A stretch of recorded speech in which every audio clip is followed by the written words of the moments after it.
This guy's been kicking it all over Omaha. Please welcome to the stage, Brewer.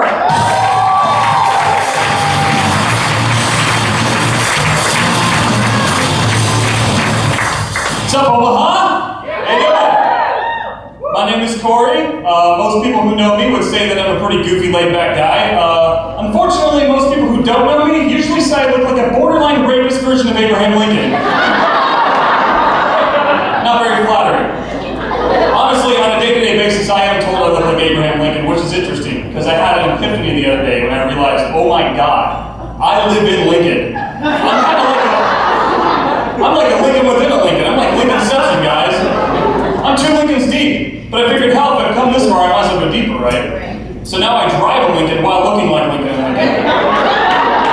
That's 3 Lincolns deep.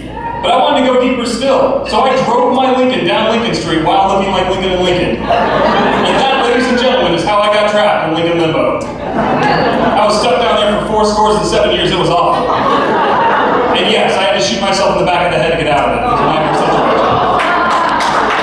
Too soon, not soon enough.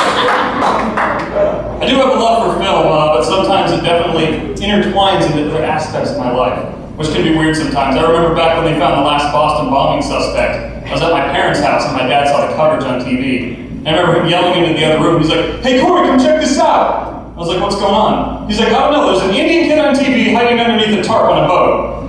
I'm a huge movie fan, so immediately I yelled back. I was like, "Holy shit, Life of Pi is already on TV? That's awesome!" It wasn't Life of Pi. I do wonder from time to time what it would be like if they made sequels to certain movies, though. Like, my niece was watching Pocahontas the other day, and I was wondering, like, what would it be like if Pocahontas had a sequel? But then I thought about history, and I realized the next part of that story, it's pretty difficult to turn into a PG movie, you know? I mean, let's be honest, I don't think any kid is interested in watching Pocahontas 2, Trail of Tears. No, it's a horrible movie. Or Pocahontas 3, Rise of the Smallpox. No. Or Pocahontas 4, Diaries from the Reservation. See, those are just examples of movies kids don't want to watch. Bad movies. I do think from time to time certain movies are definitely a little bit far-fetched. I can remember a while back, my dad and I were watching the movie Contact on TV. You guys remember that movie from the 90s? Yeah. Matthew McConaughey and Jodie Foster. If you don't remember, what happens is they get a signal from outer space that gives them instructions on how to build a big machine, which then launches somebody back up into space to meet the aliens that sent them the message. Yeah. I remember when the movie was over, my dad looked at me. He's like, "Hey, what do you think the most far-fetched part of that movie was?" I'm like, I don't know, probably the part where Matthew McConaughey bangs Jodie Foster. I'm not buying that. It's crap. Saw one of my favorite movies on TV the other day. Curious Case of Benjamin Button. You guys ever seen that movie?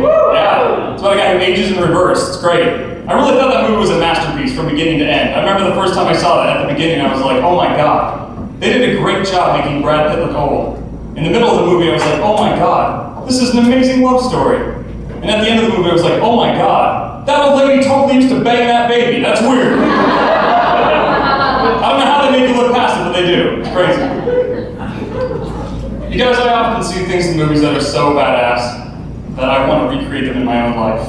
And I remember the first time I experienced this was years ago when I saw the movie A Beautiful Mind for the first time. And whether you have or haven't seen the movie does not matter. But what it's about is Russell Crowe plays a genius mathematician. And there's a scene in the movie where he's standing out on this lawn with his future wife. And they're looking out at the stars one night. And he's trying to impress her with his mind. And he looks over at her and he goes, "Pick a shape." She goes, "What?" He's like, "Pick a shape, an animal, anything." She goes, "All right, an umbrella." And then Russell Crowe grabs her hand, and he traces out a perfect umbrella in the stars. She's like, "Oh my God, that's amazing." And it totally helps me get in her pants. It's pretty awesome. I just remember seeing that thinking, oh my God, that's so badass. I want to recreate that in my life. So a few years back, my girlfriend at the time, her and I were standing on the lawn one night looking at the stars. And I looked over at her, and I was like, "Pick a shape." She's like, "What?" I'm like, "Pick a shape, an animal, anything." She goes, "All right, a car." And I looked into her eyes and I was like, "Pick another shape."